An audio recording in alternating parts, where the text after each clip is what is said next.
할렐루야. 2025년 이 마지막 주일 예배로 모이신 우리 존경하는 외국계 성도님들 그 삶과 가정과 교회와 섬기시는 일터 위에 하나님 도우시는 손길이 충만하기를 예수님 이름으로 축복해 드립니다. 2025년 마지막 주일 가운데 모였습니다. 우리 옆에 계신 우리 성도님들과 또 좌우에 계신 앞뒤로 계신 우리 성도님들과 인사 나누시면 좋겠습니다. 한 해 동안 너무 감사했습니다. 한 해 동안 너무 수고 많으셨고 고마웠습니다. 감사 인사를 나눠주셨습니다.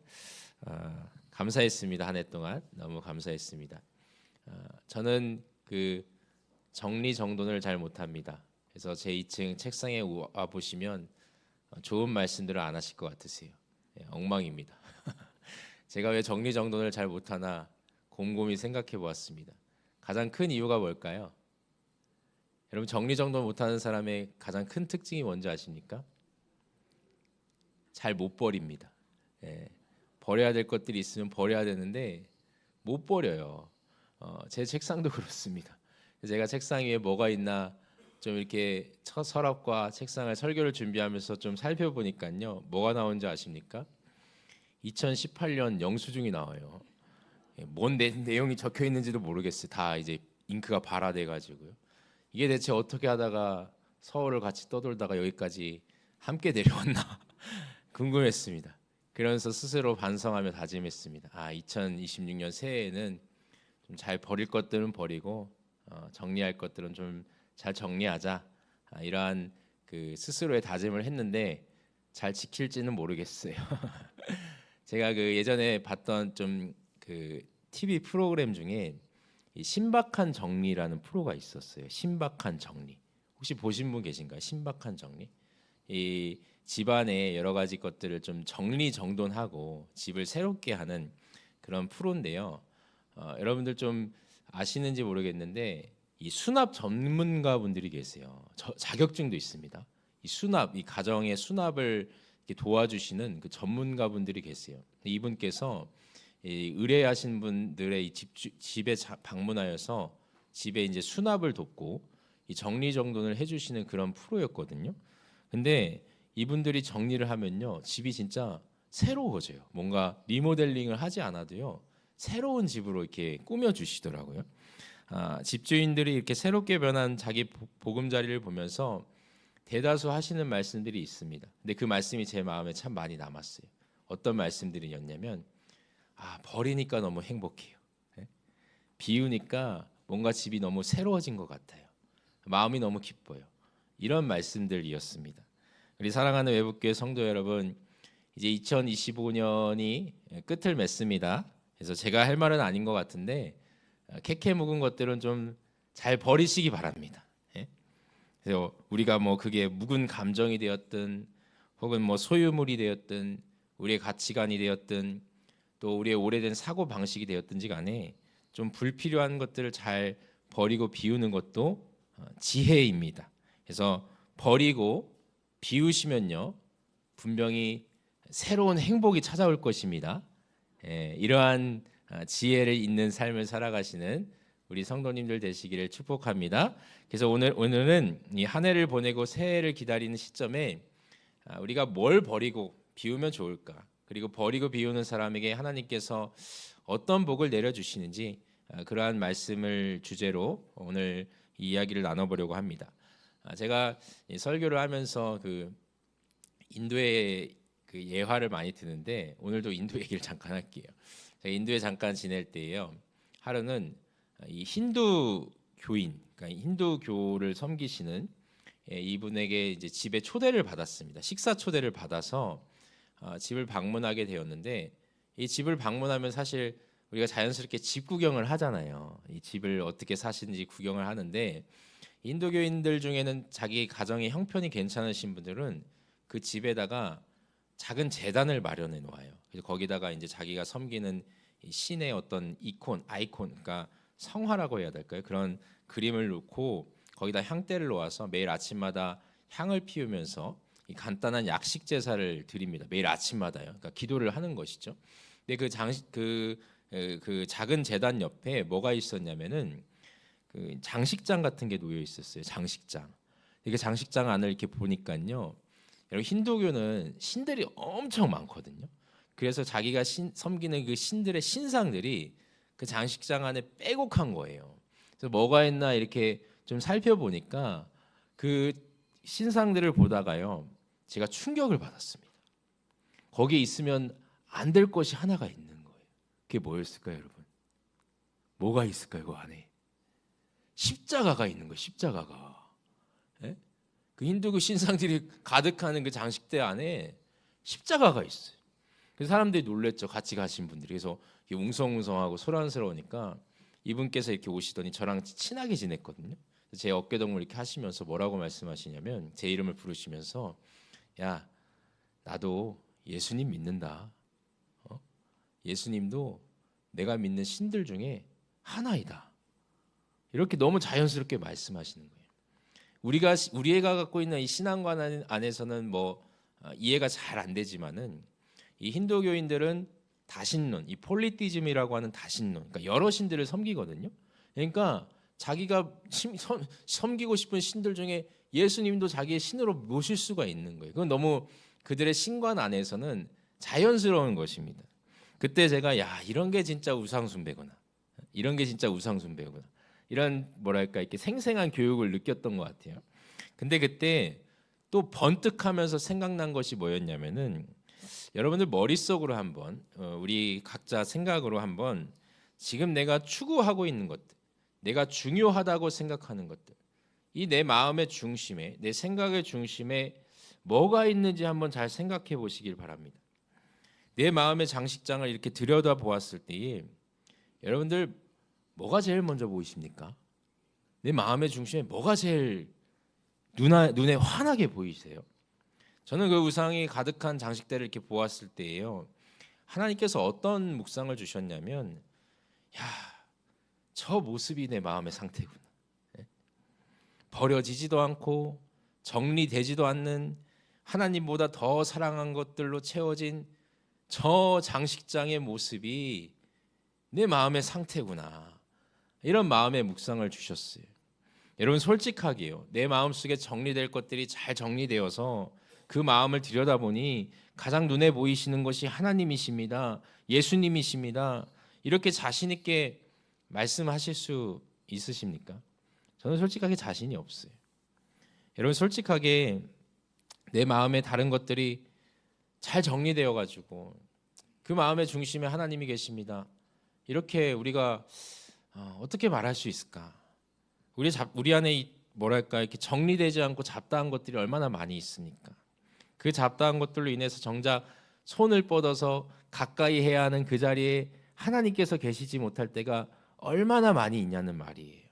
지난주에 설교에도 말씀드렸지만은 여러분들 마음의 중심에 우리의 마음의 중심에 하나님을 잘 모셔드렸으면 좋겠습니다.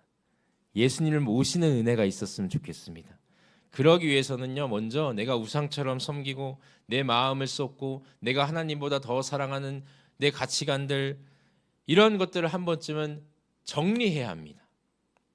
버릴 것은 버리고요. 비워내야 할 것은 비워낼 수 있어야 해요. 오늘 말씀을 보시면요. 이 야곱이 등장을 하는데 오늘 본문에서 야곱은 하나님을 제대로 섬기기 위해서 자기가 소중하게 생각하는 것들을 다 버려요. 정리를 합니다. 야곱이 원래 형 에서하고의 갈등 때문에 이제 집을 떠나서 이 밧단 아람이라는 곳에서 한참을 머물다가 그러다가 이제 에서와 이 형인 에서와 화해를 하고서 귀향을 합니다. 이 귀향을 해서 정착하게 된 곳이 어디냐면은 이 창세기에 등장하는 세겜이라는 곳이 세겜. 여러분 세겜이라는 곳은 이 이스라엘 백성들에게 굉장히 의미 있는 곳이에요.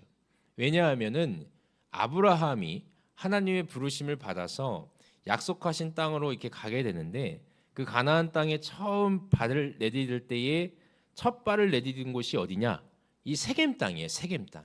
그러니까 그만큼 그 이스라엘 민족에겐 의미가 있는 땅이지요. 근데 마찬가지로 야곱이 이제 밧단 아람 저 시리아 지역이라고 볼 수 있어요. 이스라엘 위에 지역에 살다가 이 이스라엘로 다시 내려와 가지고 가나안 땅으로 내려와서 정착을 하는데 이 세겜이라는 곳에 정착을 해요. 나름 만족을 합니다. 이 세겜 땅을 자기가 사서 그곳에서 평안한 생활을 하는데 또 사고가 터지고 말아요. 이 가정에 사고가 일어납니다. 어떤 사고가 일어나냐면은 이 야곱과 레아 사이에 그 딸 한 명이 있었습니다. 디나라는 딸이 있었는데 이 디나가 그 세겜 땅에서 머물고 있는 그 원주민이라고 할 수 있죠. 원래 살던 그 부족의 족장에게 겁탈을 당하게 돼요. 안 좋은 일을 당하게 된 것입니다. 근데 이 일을 듣고 누가 가장 분노했을까요? 누가 가장 좀 분개했을까요? 오빠들. 야곱의 아들들이 많잖아요. 아들들이 많으니까 이 오빠들이 엄청나게 화가 납니다. 우리 이 누이인 이 디나를 감히 겁탈하다니. 그래서 어떻게 하냐면은 이 세겜 부족을요 작전을 짜가지고요 그냥 다 몰살시킵니다. 그러니까 피해 보복을 하게 된 거예요. 이 야곱의 형제들이요, 야곱의 아들들이요. 근데 야곱이 이 일을 듣고요 또 화가 나요. 왜 화를 내냐면은 니네가 이렇게 생각 없이 일을 저지르면 어떡하냐. 니들이 이렇게 피해 보복을 하면 저희 이 가나안 땅에 살고 있는 원주민들이 우리를 가만히 놔두겠냐? 에? 이렇게 우리가 또 똑같은 이 보복을 당하면 어떻게 하겠느냐. 그러면서 이 야곱의 아들들을 다그쳐요. 이게 이제 창세기 34장의 내용입니다. 그러면서 이제 35장이 시작되는데 이런 상황 속에서 우리 1절 말씀 한번 다시 읽어볼까요? 35장 1절 말씀. 하나님이 야곱에게 이르시되 일어나 베델로 올라가서 거기 거주하며 내가 내 형 에서의 낯을 피하여 도망하던 때에 내게 나타났던 하나님께 거기서 제단을 쌓으라 하신지라. 아멘. 이런 근심 속에서 이러지도 못하고 저러지도 못하는 이 야곱에게 하나님께서 나타나셔서 하시는 말씀이 뭐냐? 세겜을 떠나라. 그리고 베델로 올라가라. 그리고 거기다 거처를 마련하라. 이것입니다. 세겜을 떠나라. 베델로 올라가라. 그곳에 거처를 마련하라. 너를 구원하시고 도우신 하나님께 다시 와라. 이런 말씀이거든요. 근데 와라 여기서 그치는 것이 아니라 뭐라고 말씀하세요? 베델로 올라와서 거기서 제단을 쌓고 살아라. 거처를 마련하라. 이렇게 말씀하세요. 여러분 지금 야곱이 살고 있던 땅이 어디였죠? 세겜이었죠. 세겜. 이 세겜에서 야곱이 만족하며 살고 있었던 것이에요. 근데 다시 베델로 올라와서 네가 베델로 올라와서 그곳에 거처를 마련하라. 이 말씀의 의미가 뭐예요? 이 말씀의 의미가 무엇입니까? 네가 살고 있는 그 세겜 땅을 정리해라. 그 땅을 버리고 하나님 계시는 집으로 올라와라. 이런 의미인 것입니다. 하나님께서 그것을 요청하시는 거예요. 네가 만족하며 사는 땅을 버려라. 근데 중요한 것은 야곱이 하나님께서 부르시는 장소 이 베델로 올라가야 되는데 이 일이 그냥 되는 일이 아니었습니다. 2절 말씀 우리 다시 한번 읽어보겠습니다. 2절 말씀. 야곱이 이에 자기 집안 사람과 자기와 함께한 모든 자에게 이르시되 너희 중에 있는 이방 신상들을 버리고 자신을 정결하게 하고 너희에 의해 무복을 바꾸어 입으라. 아멘. 야곱이 결단을 한 것 같습니다. 이곳에서 머물다가는 지금 당장 뭐 어떤 일이 일어날지 모르니까 베델로 올라가려고 준비를 하는데 자기 가족들에게 부탁하는 것이 있어요. 뭡니까? 2절 말씀. 첫 번째로 이방 신상을 버려라. 우상을 버려라. 두 번째로 자신을 정결하게 하라. 세 번째로 의복을 바꿔 입어라. 이방 신상을 버려라. 자기를 정결하게 하라. 의복을 바꿔 입어라. 이걸 야곱이 가족들에게 신신당부를 하고 있습니다. 근데 여러분 여기서 좀 이상한 게 있어요. 야곱이 가족들에게요. 너희가 먼저 이방 신상을 버려라. 이렇게 말씀하는 거 하고 계시거든요. 여러분 이 말씀의 의미가 뭡니까? 야곱이 가족들에게 자신의 가족들에게 이방 신상을 버려라 이렇게 말씀하세요. 근데 이 말씀의 의미가 뭐예요?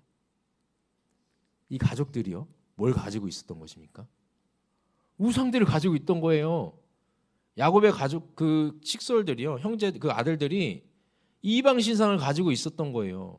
이방 신상을 가지고 있으니까 야곱이 자기 가족들에게 그걸 버려라 이렇게 얘기를 하는 거잖아요. 그리고 2절에 나오는 이 이방 신상은요. 복수형입니다. 복수형. 그러니까 이게 무엇을 의미하냐? 이 가족들이 갖고 있던 우상이요. 하나가 아니었다는 거예요.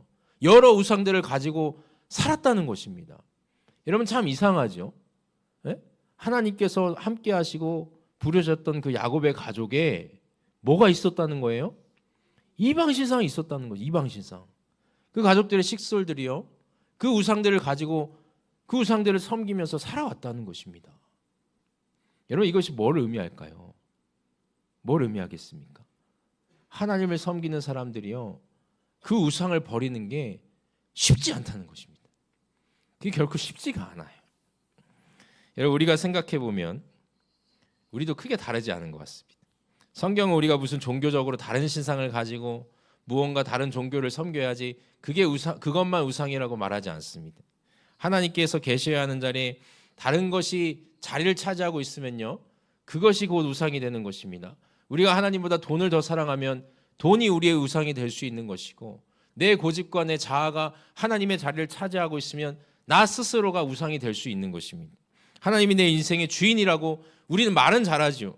근데 정작 내 모습을 가만히 들여다보면요, 여전히 내가 추구하고 싶은 것, 내가 가지고 싶은 것, 내가 욕심내는 것, 그것들이 하나님께서 계셔야 하는 자리에 차지하고 있어서 내가 그것을 우상처럼 섬기는 그러한 삶을 살아갈 때가 너무도 많이 있다는 것이, 교만한 내 자아가 우상이 될 수도 있고, 우리가 그토록 좋아하는 돈이 우리의 우상이 될 수도 있습니다. 명예가 우리의 우상이 될 수 있고, 우리의 일신의 안락과 안위가 우리의 우상이 될 수도 있고요.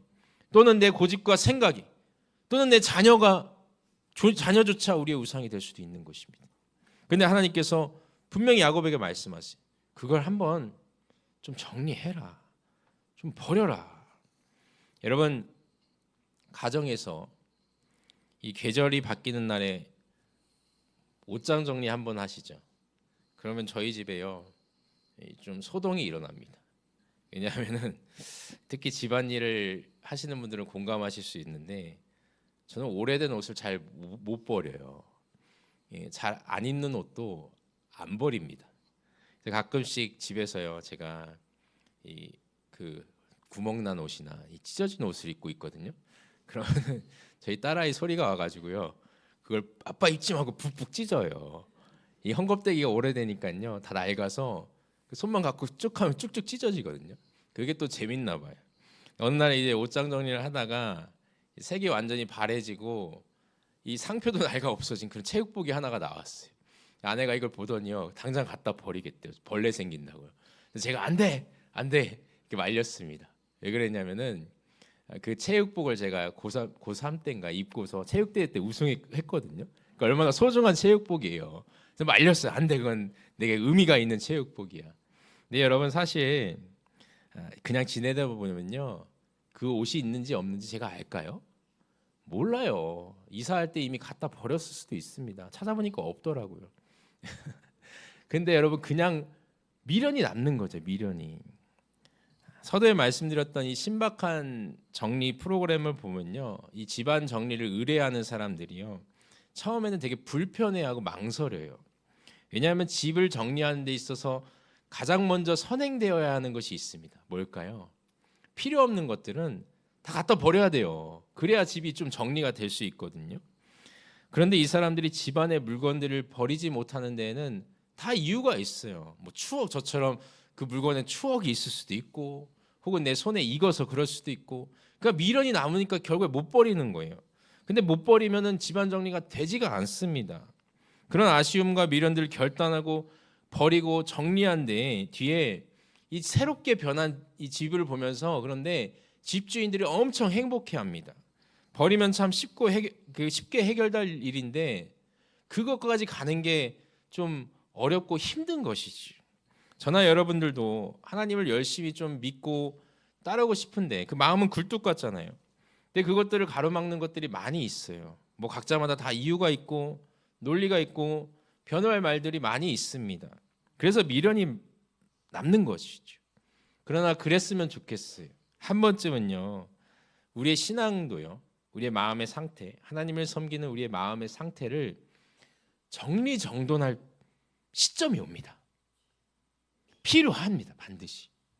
여러분 우리가 안 하면요, 하나님께서 억지로 시키십니다. 그럼 그게요, 더 아프고 괴로울 때가 있어요. 불필요한 감정도 그렇고 마음도 그렇고 특히 하나님을 신앙하는 데 있어서 방해가 되거나 뭔가 자꾸 걸리는 것이 있으면요, 한 번쯤은 청소를 할 필요가 있습니다. 정리정돈을 할 필요가 있다는 거예요. 그래서 우리 성도님들이 그러셨으면 좋겠습니다. 이제 2025년이 얼마 남지 않았는데 교회에 나오긴 하는데 분명히 내 삶에 뭔가 정리가 되지 않아서 이 예배의 자리조차 나오는 게 좀 불편할 수도 있습니다. 그것들이 무엇이든지 간에 일단 다 끄집어내 보세요. 내 마음의 상태를 한번 다 끄집어내 보시고 대체 뭐가 있나, 하나님을 신앙하는 데 있어서 뭐가 대체 걸림돌이 되고 있나, 그걸 한번 다 끄집어내 보셔서 불필요한 것들은 좀 버리시고 비우시고 한번 정리정돈을 하는 그런 2025년 이 마지막 주일이 되시기를 예수님 이름으로 소망합니다. 그러면 행복해지실 거예요. 행복해지실 거죠. 다시 본문으로 돌아가서 2절에 이방 신상을 버리고 또 어떻게 하라고 합니까? 자신을 정결하게 하라. 이 정결하게 한다는 것은 하나님 앞에 나아갈 이 자기의 마음가짐을 한번 좀 정돈하라는 것입니다. 하나님을 향한 우리의 자세와 태도가 좀 올바른지 그걸 한번 점검할 필요가 있다는 거예요. 또 하나님께 나아가기 위해 뭘 해야 합니까? 의복을 갈아입어라. 의복을 갈아입는다는 것은 우리 삶에 너무도 자연스럽게 녹아져 있는 그 삶의 습관과 문화도 좀 한번 바꿔봐라, 이런 의미입니다. 세겜의 의복, 그러니까 이 사람들이 입고 있던 의복은 가나안 땅에서 누리던 그 의복, 이방인들의 의복이었거든요. 그걸 벗어버리고 그 문화를 벗어버리고 하나님을 맞아들이기 위해 합당한 이 생활 습관과 문화를 좀 가져봐라, 그걸 결단하라, 이런 의미예요. 우리가 교회에 올 때만 하나님 앞에 거룩한 척하면은 안 되는 거 다 아시리라 생각이 됩니다. 우리의 생활적인 면이나 누리고 있는 이 문화도 신앙 안에서 우리의 연결점을 좀 잘 찾아볼 필요가 있어요. 이처럼 야곱은 먼저 이방 신상, 그 우상을 버립니다. 하나님의 자리를 차지하고 있을 만한 것들을 버리시면 좋겠습니다. 두 번째로 자신을 정결하게 합니다. 하나님 앞에 내 자세와 태도를 한 번쯤 점검하시고 올바른 자세와 태도를 가지고 하나님을 신앙하는 2026년 한 해가 되었으면 좋겠습니다. 또 의복을 갈아입습니다. 우리의 생활적인 면이나 습관이나 문화, 여러 가지 것들이 하나님을 좀 섬기는 데 있어서, 하나님과 좀 소통하는 데 있어서 그것들이 자연스럽게 연결될 수 있는 그런 문화와 생활 습관을 지니시는 우리 성도님들 되시기를 소망합니다. 이러한 결단이 4절 말씀에 잘 드러나요. 4절 말씀을 한번 읽어볼까요? 4절 말씀 다시 읽어보겠습니다. 그들이 자기 손에 있는 모든 이방 신상들과 자기 귀에 있는 귀고리들을 야곱에게 주는지라. 야곱이 그것들을 세겜 근처 상수리 나무 아래에 묻고. 아멘. 야곱과 그 가족이요, 결단을 하고 모든 이 신상과 이 귀고리를 땅에 묻습니다. 귀고리를 묻었다는 것은 자신들이 이제 세겜에서 누리던 이 좋은 것들을 다 버린다는 거예요. 이 버리고 비우는 데는 이렇듯이 결단이 필요합니다. 여러분, 이렇게 야곱과 그 가정이 결단을 하고 비울 것을 비우고 정리할 것을 정리하니 하나님께서 어떻게 하시는가, 중요한 것입니다. 비우는 지혜를 가진 자에게는 하나님께서 반드시 선한 것으로 채워주십니다. 여러분, 아멘이십니까? 우리가 하나님 앞에서 좀 비워야 할 것들을 비우고 버려야 할 것들을 버려내면 하나님께서 우리가 예상하지 못한 것들로 우리에게 복을 내려주신다는 겁니다. 그걸 믿으시기 바랍니다. 6절 말씀 한번 읽어볼까요? 6절 말씀. 야곱과 그와 함께한 모든 사람이 가나안 땅 루스 곧 베델에 이르고, 이어서 7절에 그가 거기서 제단을 쌓고 그곳을 엘 베델이라 불렀으니 이는 그의 형의 낯을 피할 때에 하나님이 거기서 그에게 나타나셨음이더라. 아멘. 야곱과 가정이 베델에 도착해서요, 이제 제단을 쌓습니다. 그렇게 하나님께 예배할 준비를 하고 있는데 어떤 일이 일어나는가? 우리 9절 말씀 읽어볼까요? 야곱이 밧단 아람에서 돌아오매 하나님이 다시 야곱에게 나타나사 그에게 복을 주시고, 하나님께서 야곱을 축복하세요. 그리고 10절 말씀에 하나님이 그에게 이르시되 내 이름이 야곱이지만은 내 이름을 다시는 야곱이라 부르지 않겠고 이스라엘이라 내 이름이 되리라 하시고 그가 그의 이름을 이스라엘이라 부르시고. 이것이 얼마나 영광스러운 일입니까? 하나님은 약복강에서 그러했던 것처럼 그 야곱의 이름을 다시 이스라엘로 불러주십니다. 그리고 그 11절, 12절, 13절 말씀에 쭉 보시면요, 하나님께서 이렇게 자기가 소유하고 자기가 중요하다고 생각하고 정리되지 않은 것들을 야곱과 그 가족들이 정리하고 비우고 버리니까 하나님이 더 놀라운 축복을 야곱에게 부어주세요. 그게 11절 12절 말씀이에요. 우리 11절 12절 말씀 읽어볼까요? 하나님이 그에게 이르시되 나는 전능한 하나님이라 생육하며 번성하라. 한 백성과 백성들의 총회가 내게서 나오고 왕들이 내 허리에서 나오리라. 내가 아브라함과 이삭에게 준 땅을 내게 주고 내가 내 후손에게도 그 땅을 주리라 하시고. 여러분, 야곱이 평생 소원했던 게 뭔지 아십니까? 야곱이요, 평생 마음으로 소원했던 게 뭔지 아십니까? 장자가 되는 거예요. 장자가. 그렇죠. 그래서 형인 에서를 속여서 죽을 끓여가지고 아버지에게 주고 자기가 장자권을 가로채잖아요. 그래서 형한테 죽을 그 미움에서 쫓겨나잖아요. 근데 오늘 말씀해 보십시오. 야곱이요, 자기의 것을 다 버리고 하나님 앞에 이 베델이라는 곳으로 약속한 땅으로 다시 와서 하나님 앞에 제사를 드리고 예배를 올려드리니 하나님께서 야곱을 축복하시는데 야곱의 소원을 이루어 주세요. 그게 12절에 보십시오. 내가 아브라함과 이삭에게 준 땅을 내게 주고. 이게 무엇입니까? 너를 장자로 인정하겠다. 이제 너를 내가 세운 그 부족의 아브라함과 이삭, 자신의 부족의 그 민족의 우두머리고 족장들이었잖아요. 족장으로 너를 인정해 주겠다. 이런 마음의 소원을 하나님께서 이루어 주십니다. 평생 따르고 소망하였지만 이루지 못했던 것이 자기의 비울 것들을 비워내니까, 자기의 버릴 것들을 버리고 정리하니까 하나님께서 이루어 주시는 그 축복을 내려주셨다는 것입니다. 여러분, 이렇듯이 하나님 앞에 우리가 좀 정리할 것들을 정리하고 비워야 할 것들을 비워내면요, 하나님께서는 우리에게 우리의 예상을 넘어서는, 우리가 기대하지 못한 그 은혜와 축복을 우리 가운데 내려주신다는 것입니다. 그래서 우리가 2025년 한 해 이 불필요한 것들은 좀 잘 정리하고 2026년 새해에는 이 새로운 것들을 채워주실 그 하나님을 마음에 소망하시면 좋겠어요. 여러분, 오늘 말씀은 아주 간단합니다. 비우고 버리니 채워지는 은혜가 있었다. 정리할 것을 정리하니 하나님께서 축복하여 주셨다. 여러분, 진리는요, 이토록 단순하고 간단하고 명료합니다. 쉬워요. 그러나 그것을 우리가 지키느냐 지키지 않느냐, 그 결단에 뭔가 결실이 달라지는 것이지.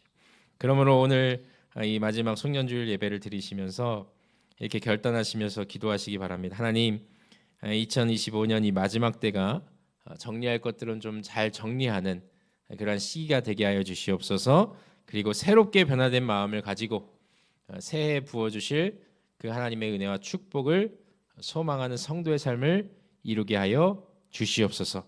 이러한 마음과 자세와 결단을 가지시고 2026년 새해를 소망 가운데, 기쁨 가운데 맞이하시는 우리 애국계 성도님들 다 되시기를 예수님 이름으로 축복합니다. 축복합니다. 기도하겠습니다. 우리를 새롭게 하시는 아버지 하나님, 야곱이 그 옛날 하나님 앞에 예배를 드리러 올라갈 때에 자기에게 불필요한 것들은 다 버리고 비우고 하나님께로 나아갔을 때 하나님께서는 그 야곱의 예상을 넘어서는 복을 내려주시는 분이심을 우리가 알게 됩니다. 아버지, 우리도 주님 앞에서 좀 정리하고 비워야 할 마음이 있다면 또 그것들을 잘 정리할 수 있는 지혜를 허락하여 주시고, 또 우리가 하나님 앞에 또 우리가 좀 버려야 할 것들이 있다면 우리 자세가 되었든 태도가 되었든 생활 습관이 되었든 그것들을 잘 버리게 하여 주셔서 하나님 안에서 더 큰 복을 누리는 귀한 성도의 삶을 이루게 하여 주시옵소서. 이 모든 것들을 주님께 맡겨드리며 살아계시며 존귀하신 우리 주 예수 그리스도의 이름으로 간절히 기도하옵나이다. 아멘.